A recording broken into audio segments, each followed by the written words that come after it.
Please like, share, and subscribe, and ring that little bell. Ring the little bell so you're notified when new videos drop. So this is a bit of a rabbinic quickie. This is a bit of a rabbi quickie. Listen, let me tell you the truth. They're all kind of quickies for me, baby.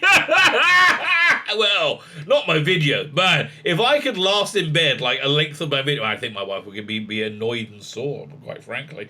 But you know, I think I could call them all quickies. Anyway, I digress. I didn't mean to go down that rabbit hole, but this is a quickie. You know, I should really think these three things through before, because I'm going to say the word quickie, my mind's obviously going to go to that, right? It's just, there's no way around it, but I should really think these things through, but I don't, which is why you keep coming back, baby. Like, share, subscribe, comment, that'd be fantastic. This is a quickie. This is one of the gazillion billion articles out right now that have noticed the complete and total collapse and failure of the Jodie Whittaker Doctor Who. It ended last week with the power of the Doctor, Icky Thump, and David Tennant turned up, and they changed the logo minutes afterwards, and everybody's forgotten Jodie Whittaker. She has been lost. She's gone forever. Bye bye. Right. So the media feels a bit weird about this because they spent the last, how long is it, 5 years, telling us that she is the bestest ever. She's fantastic, and anybody doesn't like it is an icky wicky bigot. She can't fail. It's a right, and if it fails, it's because everybody's a racist. So now it's over, right? Now it's over. We can stop lying. It's really weird, and they stopped like that, right? They said they stopped lying, and they said, "Oh, yeah, it was actually crap. It was actually crap." But they can never, ever have any real degree of mea culpa, right? They can't really blame Jodie Whittaker, and let's be frank, a lot of it's her fault. Her acting choices were astonishingly bad throughout the whole thing. Is it really her fault? I don't think she has the dramatic range to be able to play this role. Like, can you imagine Jodie Whittaker playing, you know, a sex-changed Sherlock Holmes? No! She can't convincingly portray that she's clever, because I don't think she is, and God bless her. I don't think she's, like, you know, the stupidest woman in the world. Maybe she is. But, like, I don't think she's got it in her to play genius. Like, Jeremy Brett, when he played Sherlock Holmes, he was very clear, saying, look, I'm not a genius, but I'm smart enough to understand how to look like a genius, right? And that's what he did, and he was great at it. Jodie Whittaker really just wasn't good enough. But, you know, so she was miscast. She was told she was going to be fantastic. She was insulated, and she was told everything she did was great. So how much of her fault is it? Well, again, you know, I think one should always take responsibility for their own actions, right? I really do. I think one should take responsibility for their own, their own ideas, their own actions. And so I think it's reasonably her fault as well. But no, thankfully, there's a white man available to blame, and that's Chris Chibnall. And again, Chris Chibnall, I feel bad for him now. I do. He was literally doing what the BBC told him they wanted, right? That's why he's got the job, because the BBC wanted this, right? Because they're idiots and they had no idea what they're doing.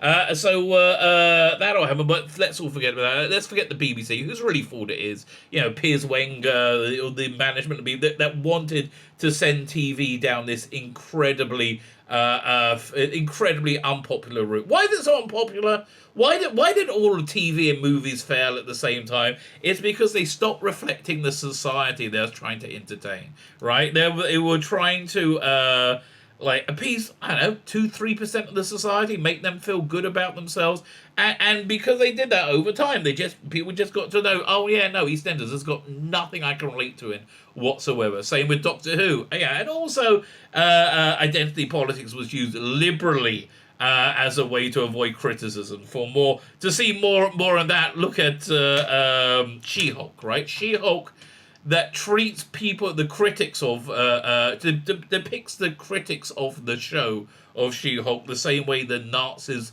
portrayed the Jews, right? In that same kind of caricatured, hateful manner, all right? It was, to me, it seemed the same level of propaganda, right? It just absolutely did. But again, you can never blame anybody other than a white man. So thankfully, Christian was around to do that. This is one of the many articles we have where he's getting his ass relentlessly handed to him. Not entirely fairly, to my mind, but, you know, listen, I mean, I mean, if it wouldn't be so bad, if they didn't have this insane arrogance with this Doctor Who, that again, it entirely failed. It entirely failed, and they did very much encourage a really hateful group of people into fandom, which made life miserable for most Doctor Who fans. They just made, if you weren't prepared to say, "Oh, it's the best as ever," they made life miserable. But it's still, look, I'm somebody who believes in truth and justice, right? And while I think Christian Moore is responsible, solely placing the blame on him is a bit out of line, right? Is a bit out of line. So anyway, this is one of the articles we're going to be looking at, which solely places the blame on him. Oh, you gotta love journalists. You know, so many words, so little truth. Fine, before we get into it, like, share, subscribe, comment. Yeah, all those things are good. Sign up my Substack, my email newsletter, so you can know what scintillating content is coming out for my channel every day. Every day we have content. Also, sign up my paid Substack. It's $5 a month. You only do 1 month if you want. And you get this graphic novel this month, artwork by Dominic Rancho. Freaking awesome. And then in subsequent, next month I'm going to start writing my book, Ecky Thump, The Guide to the Jodie Whittaker Years of Doctor Who, or Ears of Doctor Who. It could go either way. Probably the Jodie Whittaker Ears of Doctor Who probably fared better than the Jodie Whittaker Years of Doctor Who. Fine, like, share, subscribe, comment, and now let me hand over to me from my live stream. I'm recording this on Friday, October 28th, so my live stream where I went over this article last night. Russell Davis fixed what Christian were broken Doctor Who. Dude, you were sucking his dick like nothing, like no business the last few years. Russell Davis fixed what Christian were broken Doctor. So what are you admitting to now? Isabel Lewis? Oh God, these people, they're all so two-faced. Right? They're all so freaking two-faced. It's unbelievable. How can I make this? There you go, it's better.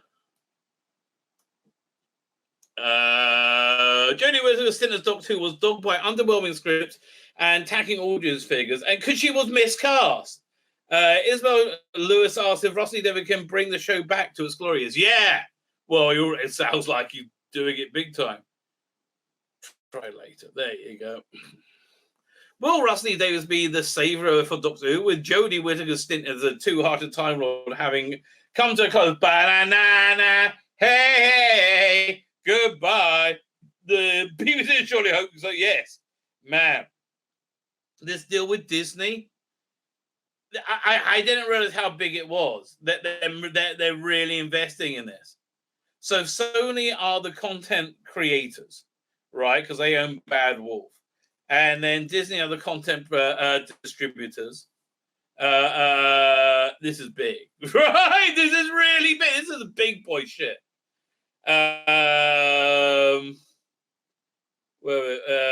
Her casting came with so much promise, but Whittaker leaves the show with dwindling figures, lost fans, and an overarching sense that showrunner really did her dirty. Not really. This is what they all wanted. This is what the BBC wanted. This is what Jodie Whittaker wanted. They all wanted this, right? They all wanted this. So I'm sorry. You're all to blame. So why not bring back Davis, the man responsible for reviving the show in 2005 at the point when Doctor Who desperately needs a reset? Well, again, I think I don't know the story of him coming back, and I can't wait to find it out. One day we'll know, because Russell likes to talk. Okay, one day we'll know.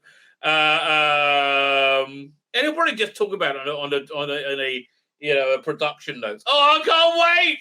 There's going to be back this month in Doctor Who magazine. It's going to be a de-Jodie issue. There's going to be the new logo. Oh, we're what? 2 weeks out? Oh, I can't wait, mate. I can't wait.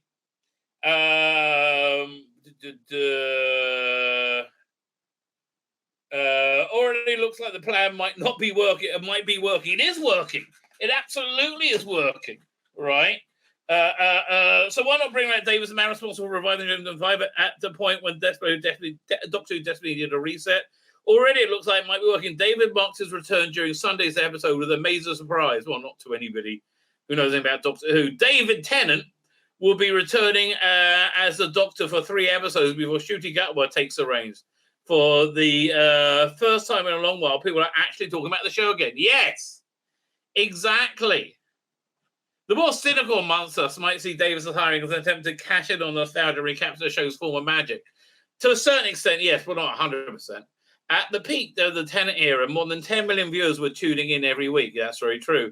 In comparison to this year's special, clawed together an average viewers of 2.62 billion, with just 3.7 million watching Whittaker's Regeneration. Yeah, pitiful. It was actually 4.04, but watching the Regeneration, but the show was 3.7, right?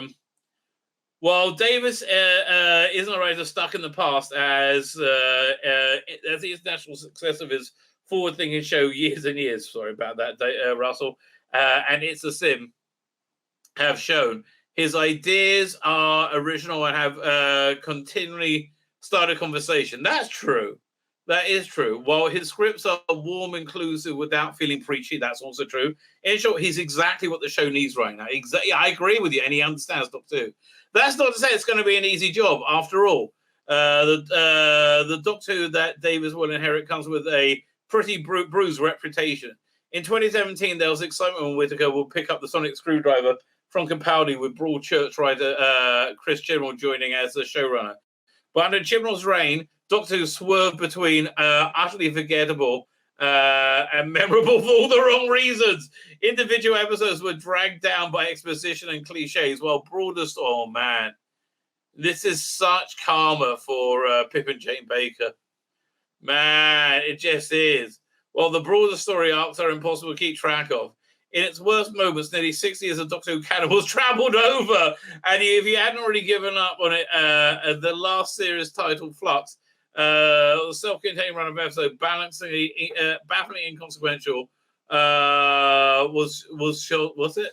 A self-contained run of both bafflingly and inconsequential was shorter. Okay, this guy is ripping it. I mean, like, again, he's like, finally, I can speak. After all these years, I can speak. But perhaps the biggest gripe of Criminal was to dampen Whittaker's shine. Whittaker has a role to play in that too, I'm afraid. Right?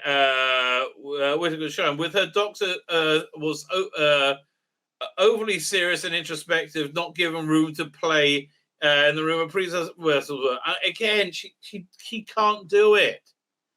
I went to a recent screening of the finale, and the Q&A, Whittaker giggled and dropped the odd F-bomb and exhibited charm that had been noticeably missing from the show itself.